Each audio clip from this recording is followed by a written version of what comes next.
Hi, my name is Iwona Kwiek and I am the president of Bardzo Foundation. I would like to invite you to another webinar in a series titled Integration Through Culture. During each of the meetings, our chosen theme of Polish culture is explored by our guests, experts from Poland and Ireland. I would also like to remind you that Bardzo Ładnie is a non-for-profit organization. Therefore, all your support is very important to us. Find out more about us on our website and follow us on social media. More about Integration Through Culture project under hashtag ITC 2020.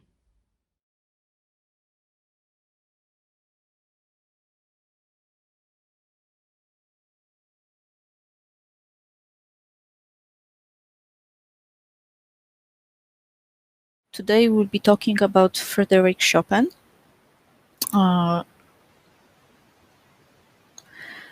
who is one of Poland's and probably Western Europe's greatest composer. Chopin conducted only about 180 works in his short life, mostly for the solo piano and no longer than 10 minutes. Nevertheless, he managed to change the way musicians use the instrument and compose the music for it. He is called sometimes a piano poet, and his music still touches people's hearts and souls. And tonight we'll further explore Chopin's influence on the development of music and how he continues to inspire generations of musicians.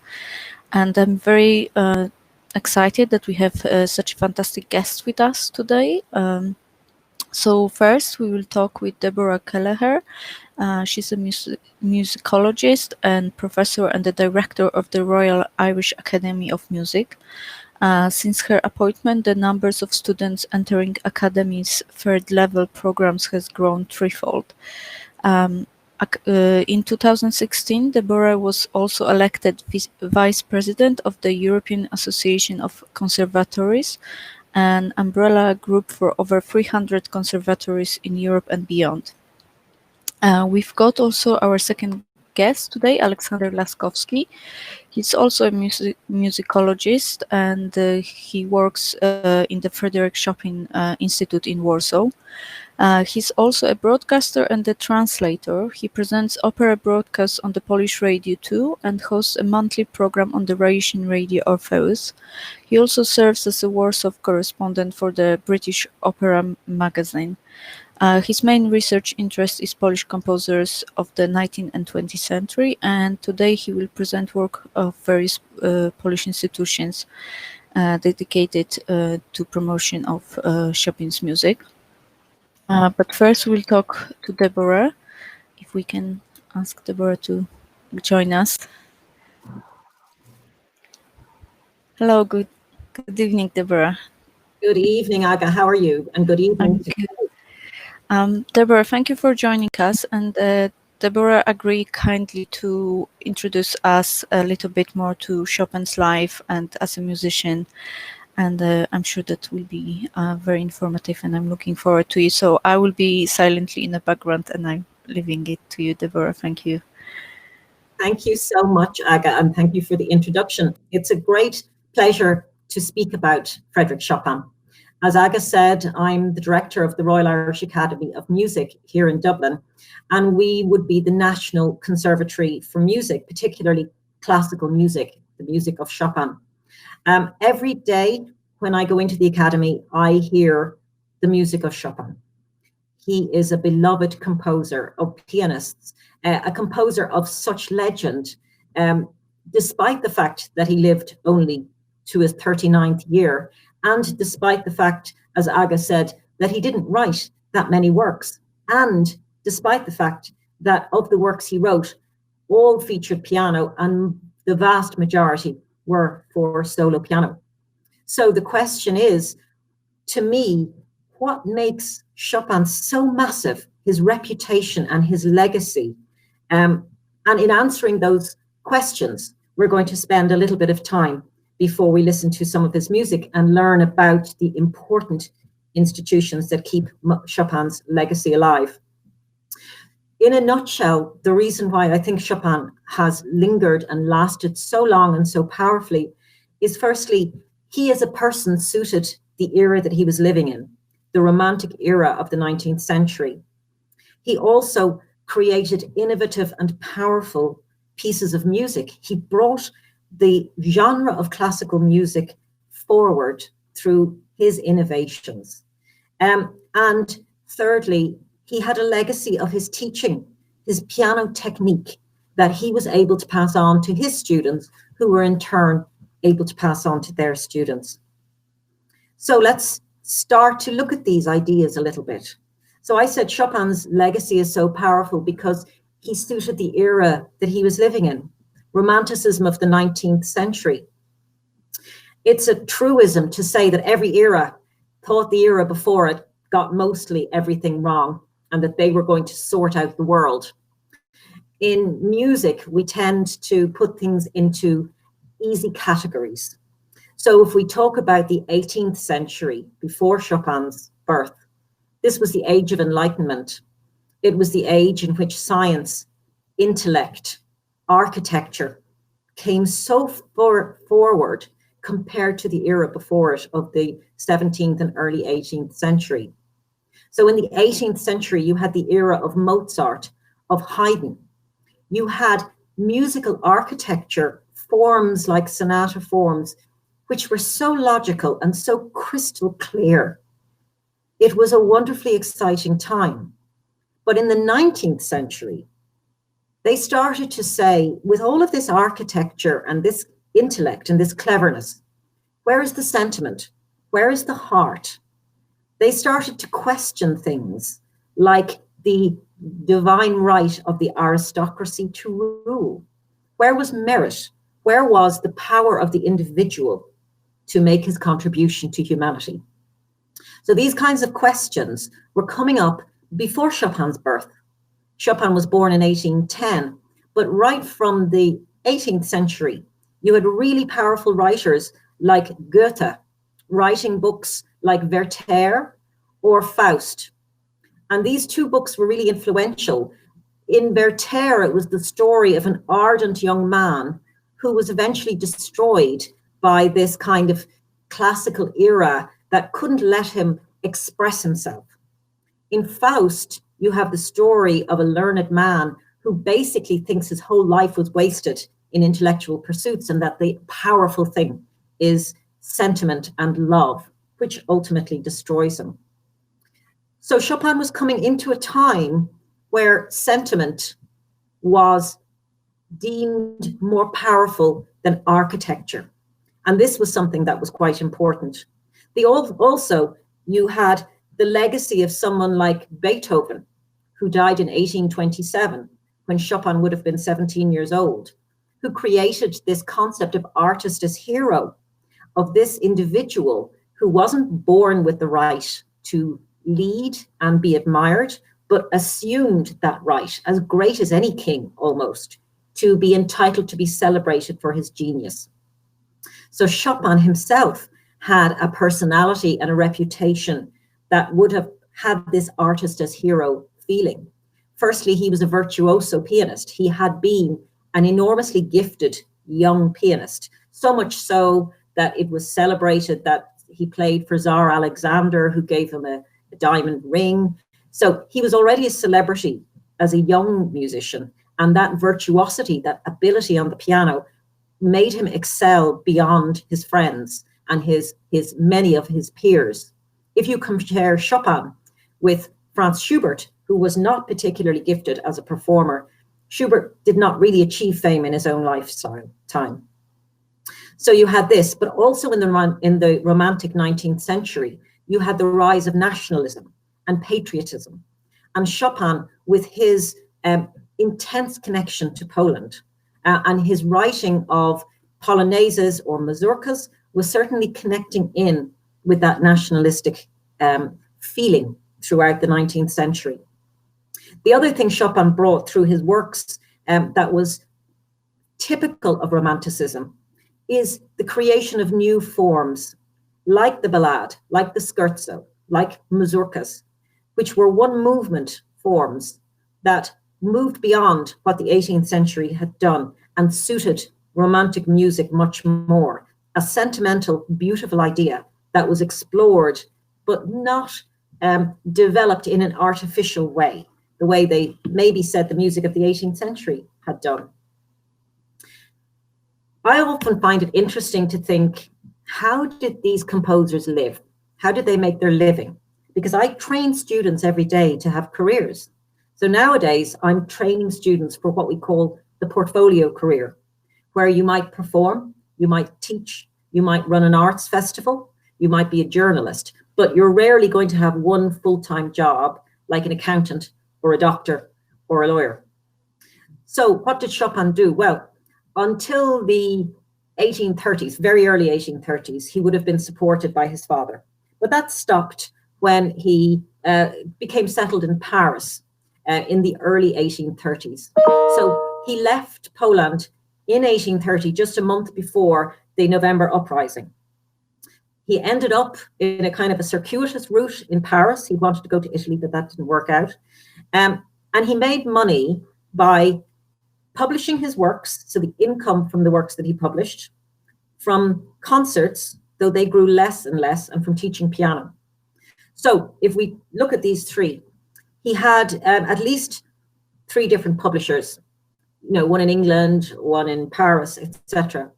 And the publishers, he would often send different versions of the same piece to different publishers.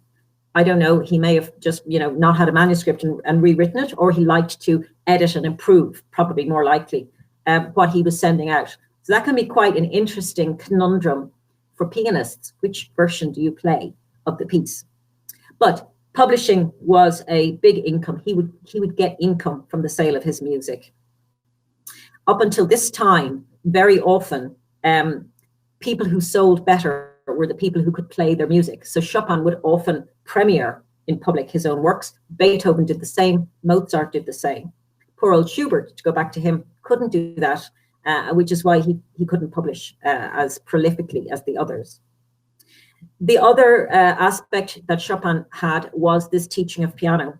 So he was a very sought after piano teacher for the upper classes, for the wealthy upper classes.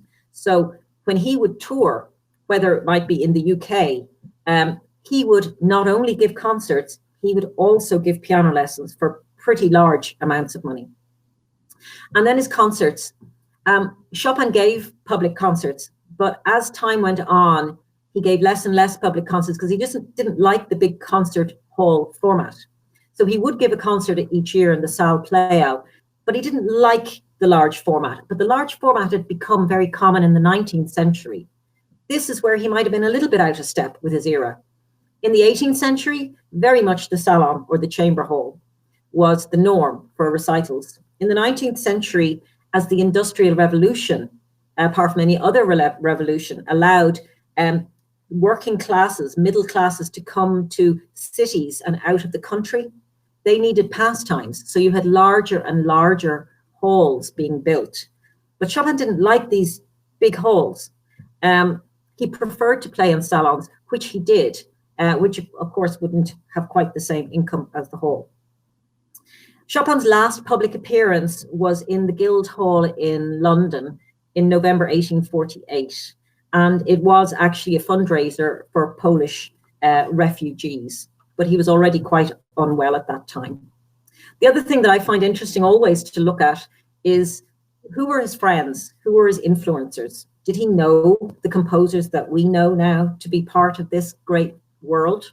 And yes, he did. In particular, friendships with Franz Liszt or Robert Schumann would have been really important for him. So Liszt and Chopin met in the early 1830s. It was generally a very good friendship. They played together 7 times in public, mostly for fundraising events. And Liszt would often play Chopin's works. But in fact, that was maybe the end of their friendship, because Liszt loved to embellish other composers' works. He would very often add octaves in to even Beethoven's sonatas. It was just, he was co-creating almost as a performer as well as a composer. But he did a little bit of enhancement in a public performance of some of Chopin's preludes, I think they were. And Chopin asked him not to improve, but just to play what was written. and I think that slightly soured the relationship. But Liszt was a great champion of Chopin's works and a huge admirer of his. Robert Schumann was very influential as well, because Schumann had a newspaper for music, which was terribly well read. And Schumann would regularly champion the works of Chopin. It had to be said, Chopin was greeted with absolute adulation and respect his whole life. He wasn't someone whose music was rejected or cruelly criticized, as some other composers, like particularly Tchaikovsky, would have always had to fight against their whole lives. So that's one benefit for him. Chopin's relationships with women: he had a long affair with Georges Sand, Amandine Dupin, that lasted about 9 years, and she would have been massively influential in his life. Chopin was very fortunate. I'm not sure he felt fortunate, but he was fortunate to have the friendship and patronage of a woman, a Scottish woman called Jane Stirling.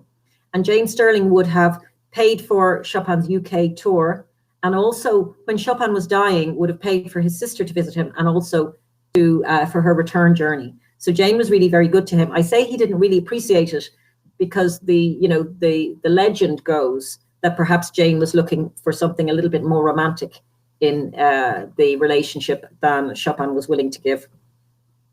Chopin's music, when I think about it, yes, being a poet of the piano is absolutely his legend. How does he get this? His beautiful melodies in which the use of ornamentation is not just pretty trills and grace notes.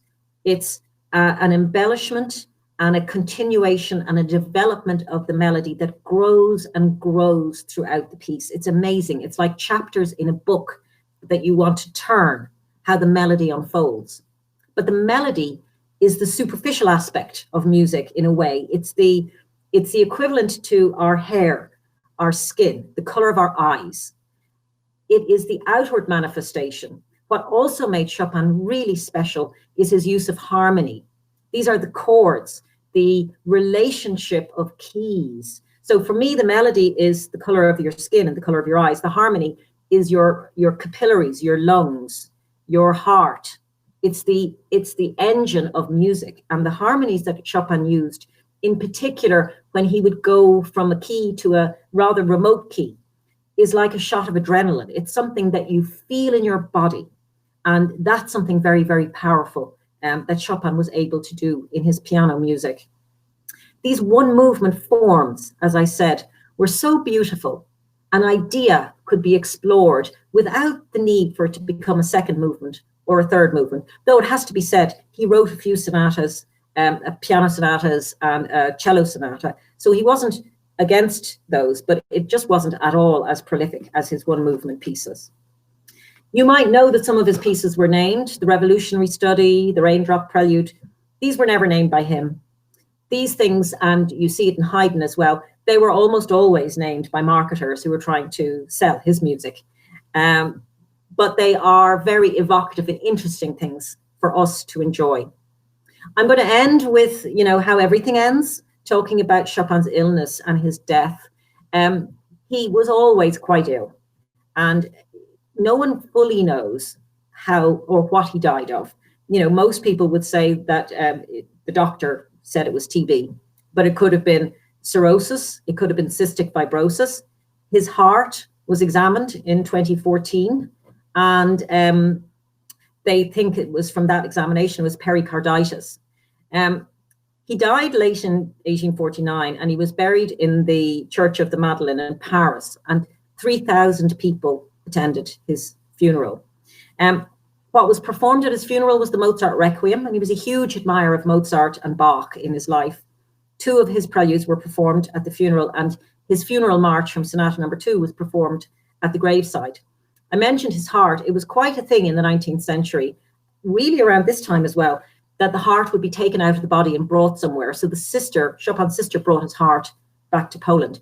Very like Daniel O'Connell, our own politician, who wrote in his will, my body to Ireland and my heart to Rome. Now, he meant that he was a Catholic. We actually don't know whether he really meant we were supposed to take his heart to Rome, but we did anyway in Ireland. But Chopin, certainly, the heart was taken to Poland. And as of 2014, the heart was still available to be seen. So for me, they're the pieces that bring Chopin together. A man of his time, a unique and innovative talent, a romantic ideal, and someone who contributed almost more than any other composer I can think of to the development of the piano, not just the repertoire, but also the technique and a legacy of teaching. I'll hand it back to you from there, Aga. Thank you very much, Deborah. That was absolutely fascinating, and I really envy your students for being able to learn history of music from you. Deborah will join us later on as well, so please, if you've got any questions, pop them into our chat box. And we'll be joined now by Aleksander Laskowski from the Chopin Instytut in Warsaw. And we move to a little bit more modern times. And so if we can ask Aleksander to join us. Hello, good evening.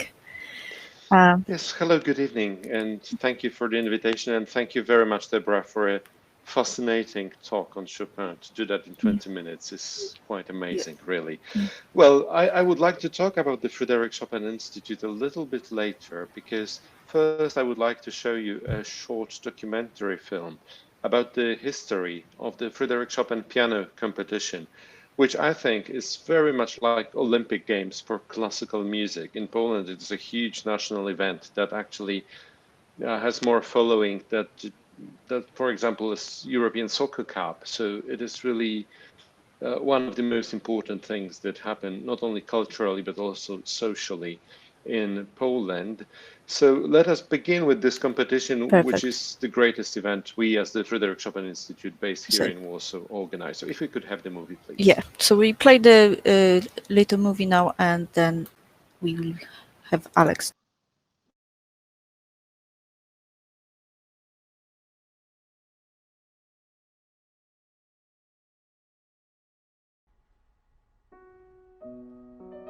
Międzynarodowy konkurs pianistyczny imienia Fryderyka Chopina odbywa się w Warszawie od niemal 100 lat.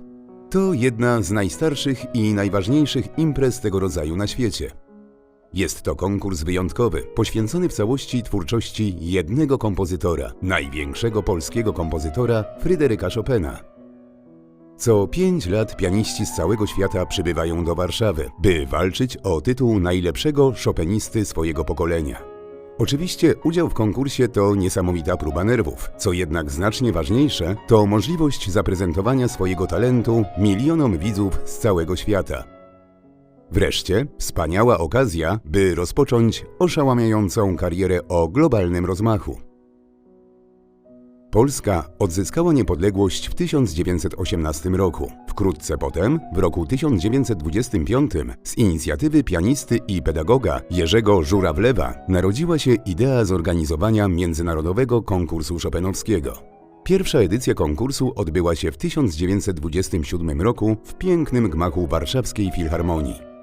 Do udziału w konkursowych szrankach stanęło 26 pianistów z 8 krajów. Wśród nich był reprezentujący Związek Radziecki 20-letni Dymitr Szostakowicz, który zresztą żadnej nagrody nie zdobył. Zwyciężył inny pianista radziecki, Lew Oborin, zaś miejsce drugie i trzecie przypadły reprezentantom Polski, Stanisławowi Szpinalskiemu i Róży Etkin-Moszkowskiej. Uczestnicy konkursu ćwiczyli w prywatnych domach zamożnych warszawiaków, jako że organizatorzy pierwszej edycji konkursu nie pomyśleli o tym, by zapewnić odpowiednią liczbę sal do ćwiczenia. To niedopatrzenie nigdy się już nie powtórzyło. Druga edycja konkursu odbyła się w 1932 roku. Jednym z jurorów był wielki polski kompozytor Karol Szymanowski, zaś honorowym gościem jury specjalnie na tę okazję przybyły z Francji Maurice Ravel. W drugim konkursie zwyciężył rosyjski emigrant z Paryża Aleksander Uniński.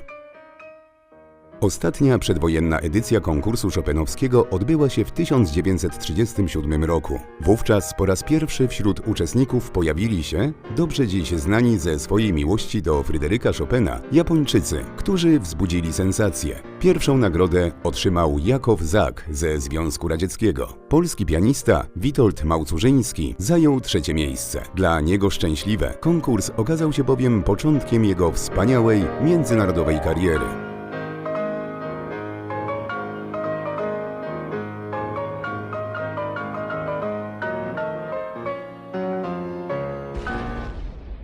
II wojna światowa spowodowała długą, 12-letnią przerwę pomiędzy konkursami. Wskutek działań wojennych Warszawa została niemal całkowicie zburzona. Zniszczony został budynek Warszawskiej Filharmonii. Zginęło bądź wyemigrowało wielu polskich pianistów i pedagogów. Pierwszy powojenny konkurs odbył się w roku 1949, kiedy cały świat obchodził stulecie śmierci Fryderyka Chopina. Przesłuchania czwartego konkursu odbyły się w popularnym Teatrze Roma, który ocalał z wojennej pożogi. Pierwszą nagrodę ex aequo otrzymały Halina Czerny-Stefańska z Polski i Bella Dawidowicz z ZSRR.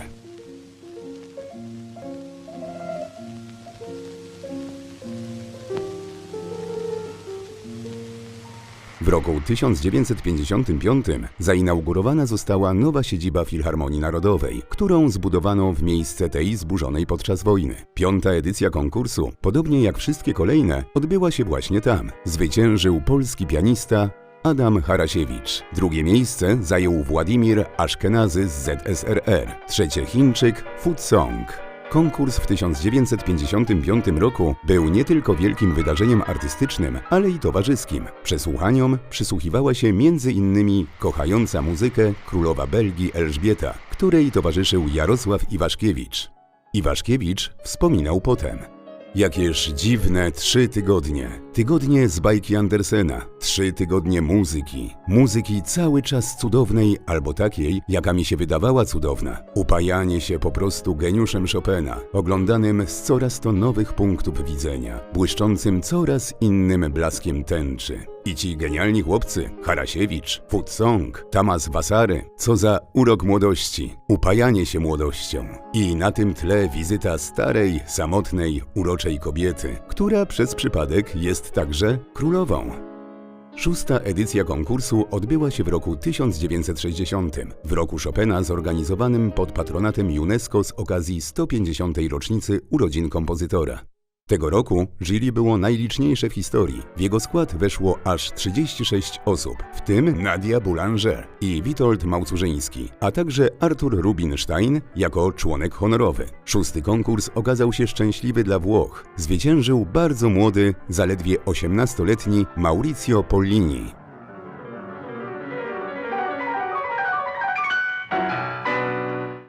Konkurs chopinowski zakończony. Jury zakończyło swe prace. Werdykt wydany. Pierwsza nagroda 18-letni Maurizio Pollini. Jego interpretacja muzyki chopinowskiej budziła zgodny podziw już od pierwszego etapu. Po raz pierwszy pianista włoski zdobył tę trudną i zaszczytną nagrodę.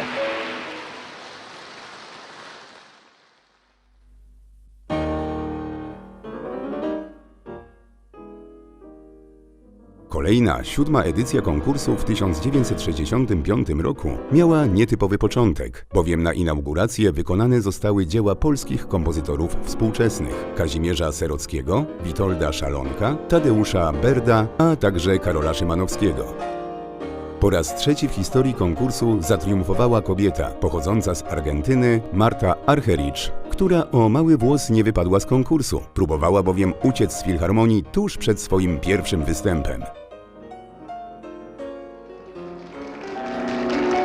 Pierwsza nagroda Marta Argerich z Argentyny. Ona także dostała nagrodę Polskiego Radia za najlepsze wykonanie mazurków i za walca As-dur. Nieprzytomna ze szczęścia i trudno się dziwić. W 8. edycji konkursu w roku 1970 zwyciężył Garrick Olson z USA. Drugą nagrodę otrzymała Mitsuko Uchida z Japonii. Trzecią Polak Piotr Paleczny. W 1975 roku polska publiczność tłumnie przychodziła kibicować reprezentantowi Polski, którym był Christian Zimmermann. Publiczność nie zawiodła się. Zimmermann na 9. konkursie zdobył pierwsze miejsce i niemal wszystkie nagrody dodatkowe. Kolejny konkurs odbywał się w 1980 roku w atmosferze wzmożonego napięcia politycznego. W Polsce był to czas Solidarności i wielkich nadziei na upadek komunizmu. W zmaganiach konkursowych ostatecznie zwyciężył Dang Tay Son z Wietnamu, który podczas finału konkursu po raz pierwszy w życiu wystąpił z orkiestrą symfoniczną. Dang Tay Son otrzymał też ex aequo z Ewą Pobłocką nagrodę za najlepsze wykonanie mazurków oraz ex aequo z Tatianą Szebanową nagrody za najlepsze wykonanie poloneza oraz koncertu. Wielki skandal wywołał fakt, że do finału konkursu nie został dopuszczony Iwo Pogorelicz. Na znak protestu Marta Argerich opuściła jury. W roku 1985 na 11. konkursie zwyciężył Stanisław Bunin z ZSRR.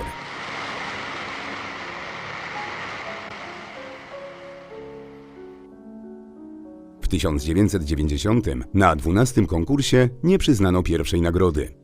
Drugą otrzymał Kevin Kenner z USA. Konkurs odwiedziły aż 2 koronowane głowy: królowa hiszpańska Sofia i Fabiola, królowa Belgii.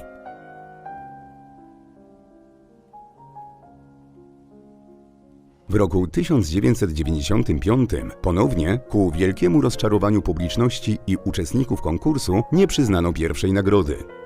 Drugą nagrodę ex aequo otrzymali Filip Żuzjano z Francji i Aleksiej Sułtanow z Rosji. Jury 13. Międzynarodowego Konkursu Pianistycznego imienia Fryderyka Chopina zdecydowało nie przyznać pierwszej nagrody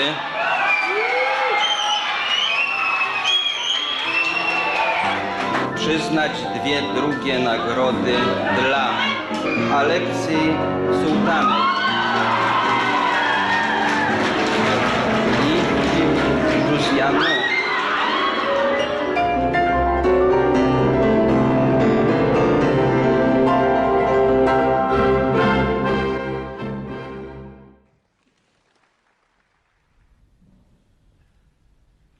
W 14. edycji konkursu w roku 2000 zwyciężył Chińczyk Yun Di Lee, który z dnia na dzień stał się bohaterem narodowym w swojej ojczyźnie.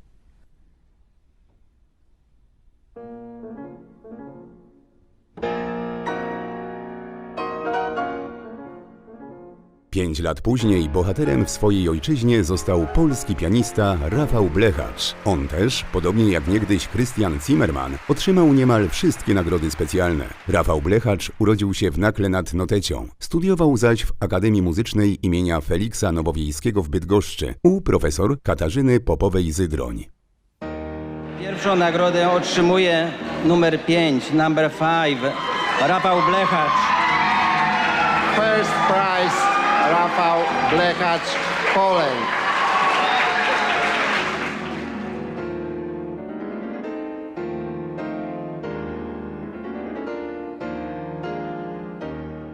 Szesnasta edycja konkursu odbyła się w roku 2010, kiedy cały świat świętował 200. rocznicę urodzin Fryderyka Chopina. Była to pierwsza edycja konkursu organizowana przez Narodowy Instytut Fryderyka Chopina.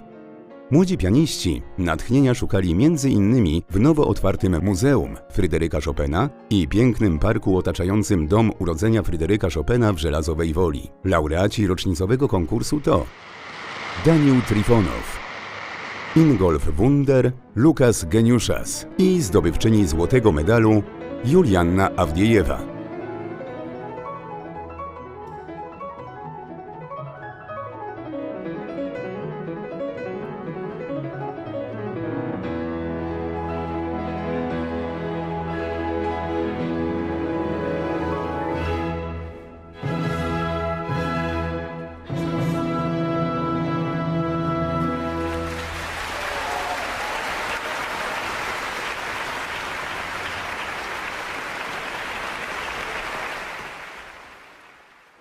Siedemnasta edycja konkursu w roku 2015 była najbardziej medialną ze wszystkich. Rekordowa liczba widzów śledziła zmagania konkursowe w telewizji, radiu i Przede wszystkim w internecie. Zwyciężył Koreańczyk Son Jin Cho. Międzynarodowy konkurs pianistyczny imienia Fryderyka Chopina w Warszawie należy nie tylko do najważniejszych wydarzeń tego typu na świecie, ale w ogóle do najważniejszych wydarzeń kulturalnych o globalnym zasięgu. Gdy w Warszawie trwa konkurs, oczy całego świata zwrócone są na Polskę. Każda edycja konkursu chopinowskiego to wielkie święto miłośników muzyki. Każda edycja to szansa na odkrycie nowych, wspaniałych artystów. To wielkie przeżycia, które w sercu i pamięci pozostają na zawsze.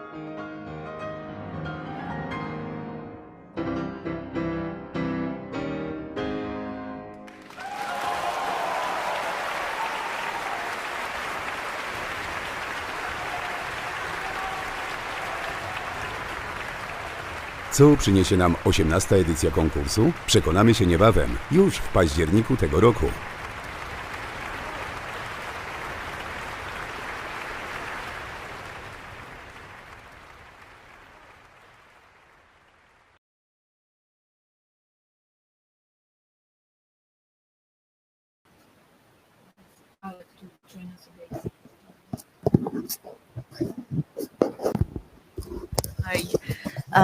Great movie. It was great to hear all this beautiful music by such a talent. So obviously the movie finished with inviting people for the 18th Chopin competition that this year is supposed to happen this year in October. So maybe we can hear what happened with that first, and then I will leave it to you to talk more about how the legacy is promoted by this institution. So I will leave it to you, Alek, then. Thank you.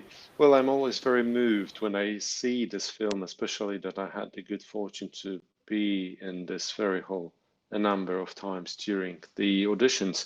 Well, of course, the competition should have happened a few weeks ago in October 2020, but because of COVID-19, we had to move it to 2021.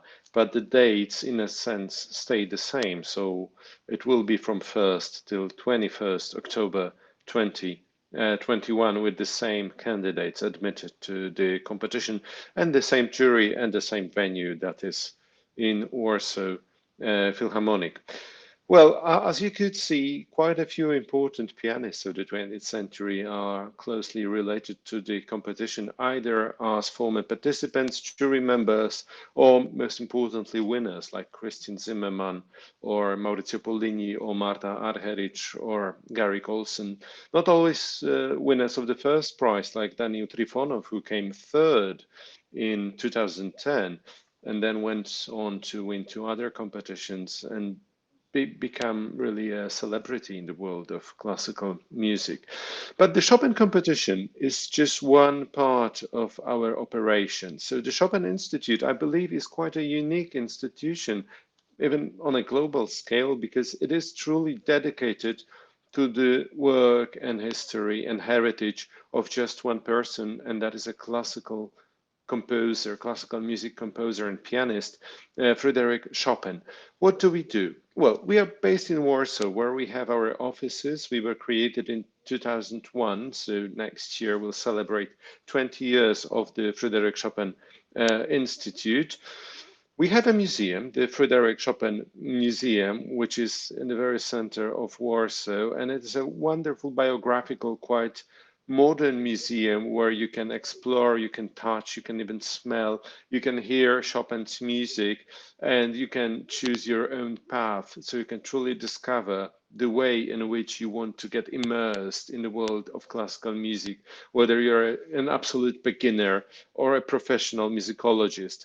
The museum proudly has the biggest collection of Chopiniana, so items in one way or another connected to the figure of Fryderyk Chopin, including a number of very precious manuscripts. Some of them are usually on display, but for a limited number of days because they are very fragile. So very often we also present facsimile copies of Chopin's manuscripts. But the museum is not only here in Warsaw. We also have a historic park, which is about an hour drive from Warsaw, it is called Żelazowa Wola. It is the manor house where Chopin was born in 1810. The manor house miraculously survived all the wars, all the historic events of our, well, quite eventful past, and it is surrounded by a beautiful historic park with some additional venues, concerts in the summer. So it is really for many people who love Chopin's music, many tourists from Asia, especially Japan, but many Chinese, Koreans, but also for many Europeans, for many professional musicians, really a place where they do their musical pilgrimage. Even this year, I had the good fortune of visiting the manor house and the park in Żelazowa Wola with a number of jury members of the Chopin competition, like Dmitry Alexeyev, who just stood in front of an obelisk, a monument to Fryderyk Chopin, as if praying. So this kind of religious atmosphere around Chopin there is very important, but it also is a place where children can spend a beautiful weekend with their parents, with many educational events, because education is also an outreach. These are also very important parts of our education, of our activity. We have an education department which prepares special classes for children to teach them to love and enjoy classical music, to attract them to this very important part of our cultural heritage. We have a research department and a publishing department, so that helps us publish good books, publish good articles, publish a magazine, the Chopin Review, which is published yearly. We also organize conferences and congresses attended by important musicologists and scholars from around the globe, devoted to different aspects of research. So it is also crucial, really crucial for us to keep Chopinology as part of musicology alive and attractive, and that is what we try to do. We publish quite a number of books, not only in Polish, but in English also. Here I would recommend to you a collection of Chopin's letters, which was translated by Professor Frick and published in 2016. It is actually on sale now, and it is quite a beautiful volume with all Chopin's Polish letters translated beautifully into English. We have an artistic department which organizes different concerts, especially the Chopin and His Europe Festival, which takes place in the 3rd and 4th weeks of August every year. What makes this event special, I think, is that it is centered on interpretation of romantic music around Chopin on historic instruments. So it is a festival where you can compare Chopin on modern pianos and Chopin on historic pianos. We have a collection of period pianos that helps us organize the event, Pleyels, RRs, but also a copy of a Buchholz. Buchholz was a Warsaw-based piano maker, and actually Chopin's had a Buchholz in their apartment here in Warsaw. That piano did not survive, but we found an existing piano that was not good enough to be used for performance, but good enough to be used as a specimen for a copy of this Buchholz piano. So we have these historic instruments, which are a very important part of our operation. And also we use these instruments for our recording sessions, as we probably have a series of CDs published under the National Fryderyk Chopin Instytut label, our own label. Only recently, this month, BBC Music Magazine has chosen our recording of Chopin's concertos by Kevin Kenner and Apollon Musajet Quartet in a chamber arrangement as their recommendation, editor's choice for this month. So we are very proud of it. We have a long list of publications now, most of them devoted either to Chopin or composers around him. So this is the romantic soundscape of Poland around Chopin, if you like, very often on period instruments, but not exclusively. We try to have a global outreach on the internet, so we are very active on our Facebook accounts and many other social media in different geographical regions, different cultures, different languages, and I think we are especially strong on YouTube, where most of our films have millions of followers, millions of viewers, which makes us very proud. We also take care of the commercial part of Chopin's heritage, as his name and legacy is protected by law in Poland. So to use Chopin as a commercial brand, you have to have a special permission from us, which you can obtain by applying. All the rules are on the website, trademark Chopin. And these can be luxury watches or perfumes or some other things, but there are very strict rules that keep the standard of the product that uses Chopin's name very high. Well, and finally, we have the competition, about which you know quite a lot, having seen the film. This is the great competition, the Grand Old Chopin competition, but we also so far have organized only one edition of the Chopin competition on period instruments, and that was quite an exciting event too, and we hope to continue with that too. And I think that is a very quick, very cursory overview of what we do, but I think we should leave some space for the questions. So back to you again, Deborah.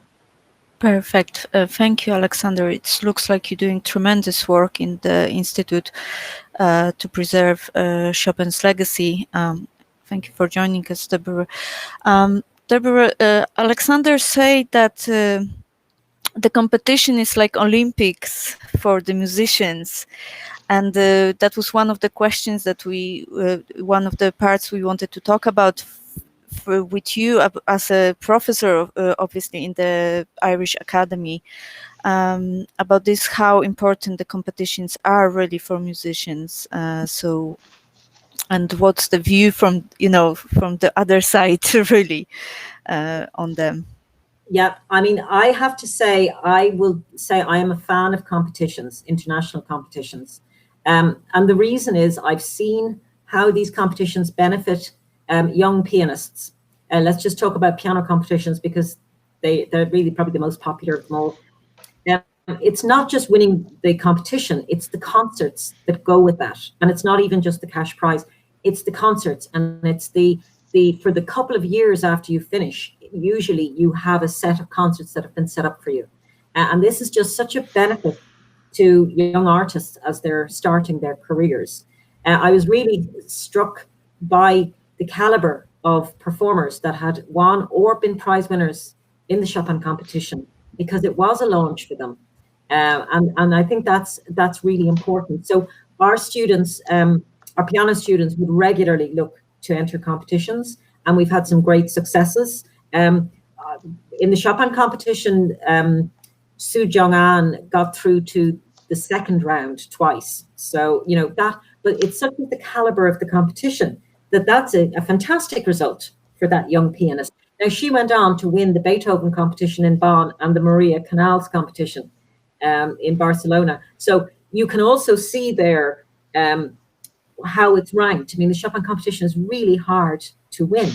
Daniil third, he's one of the most exciting pianists of his generation. So I really do believe in them. They are tough competitions, and you always will have, oh my God, is the jury biased? Do they, Marta Argerich storming off because, who was it? It wasn't Pogorelic didn't get through, but whoever it was that didn't get through, It was Pogorelic. It was Pogorelic. I mean, that's typical of competition drama. And that's part of the theatre around these kinds of competitions. When they weren't awarded, I felt so sorry for the pianists in 1990 and 1995 when they weren't awarded. But that also is a testament to the high standards of the Chopin competition. It's not going to just make an award if it doesn't feel it's right to make an award. But these add to the drama.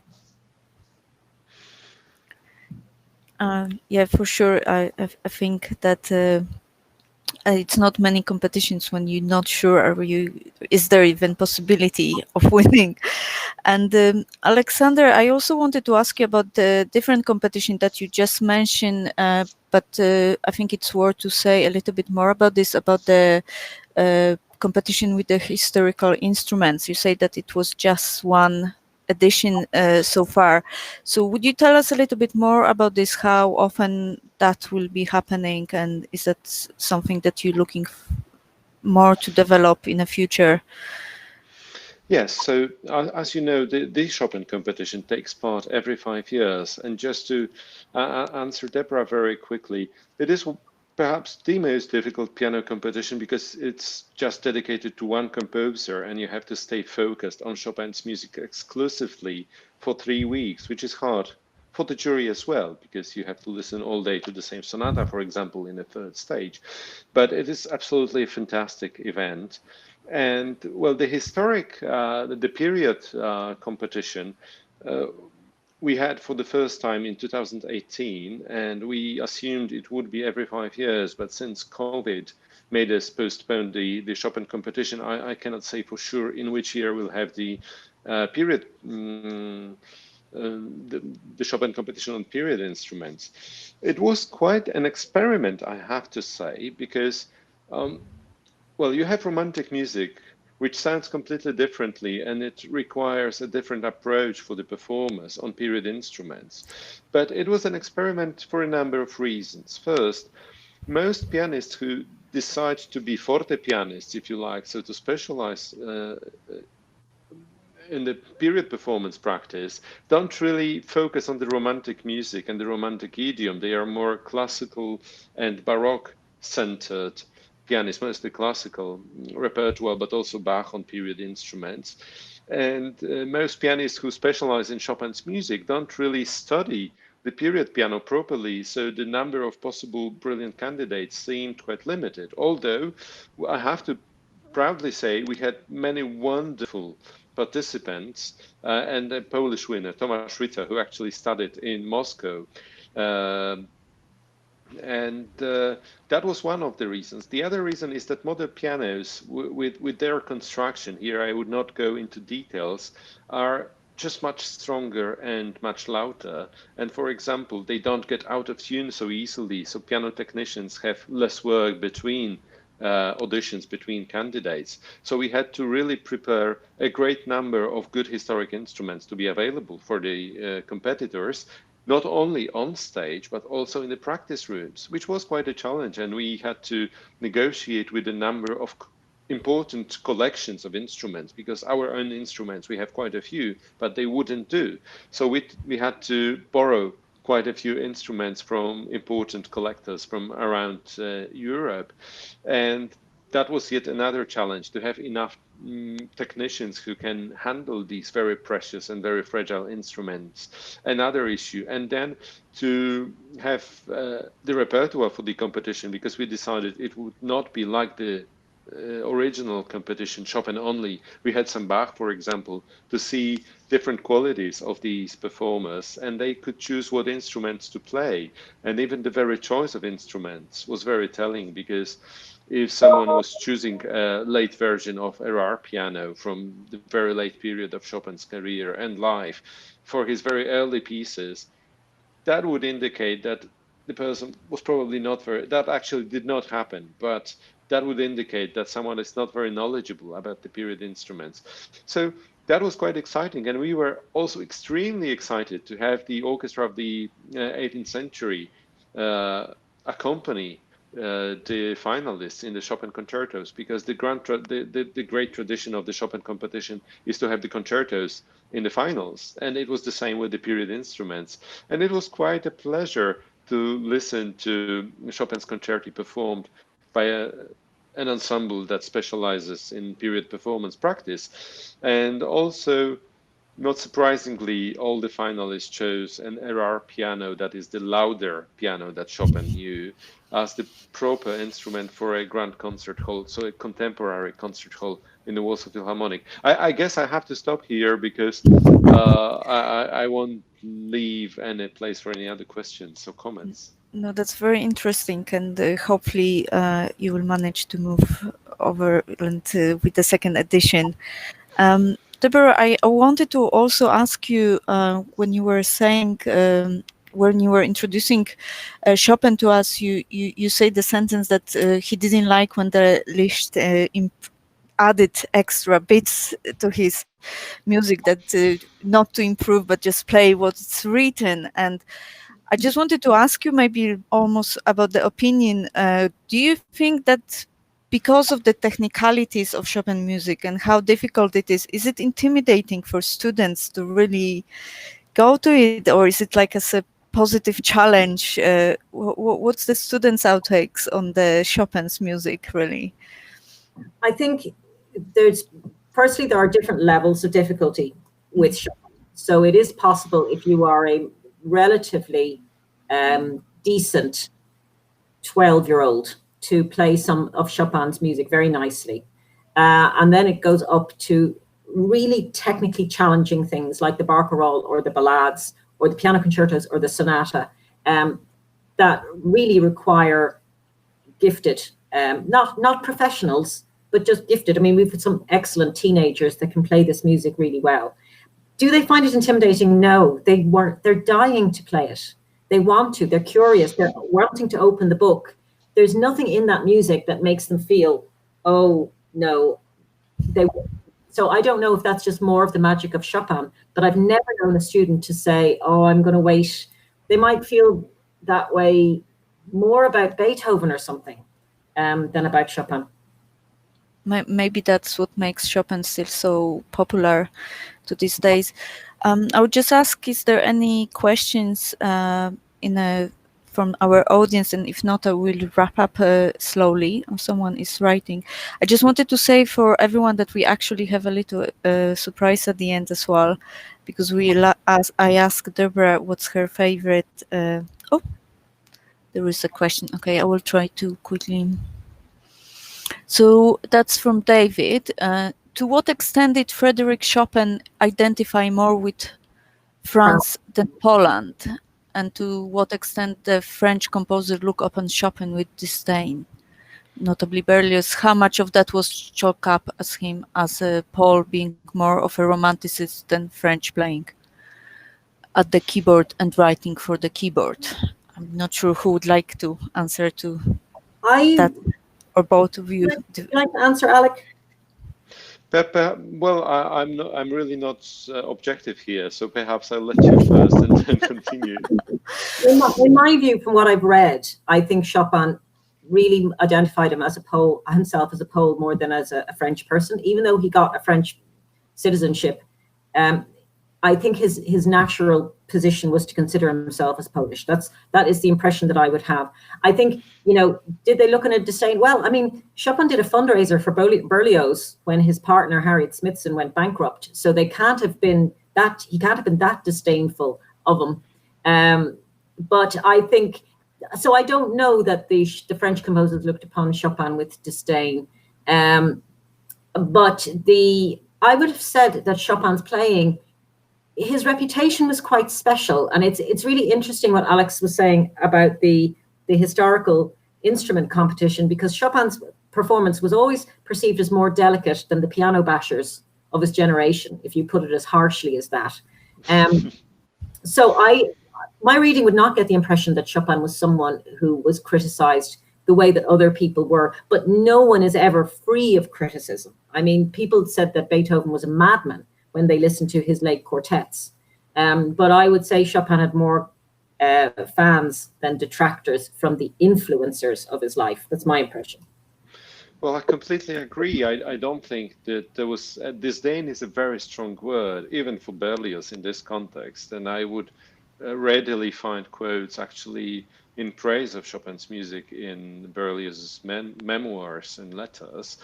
If Chopin liked Berlioz, it's just another issue. But if you look at the history of French music as a composer, if you look at the history of French music and the influence of Chopin on the French music in general, especially if you look at the Debussy line, I think there is love and appreciation that actually dominate the discourse. If you look at the correspondence of many French composers, or actually any French composer from Chopin's lifetime and after him, there was a lot of admiration. Actually, if you look at Chopin's reception in Germany, it was much more complicated because he did not write symphonies, and for a proper composer in Germany, you had to write a symphony and an opera. So that was a problem, possibly. And about nationality and national identification, well, of course, Chopin's father was French, but very Polonized, actually. He took part in our national insurrection in 1794 1944 against the Russians.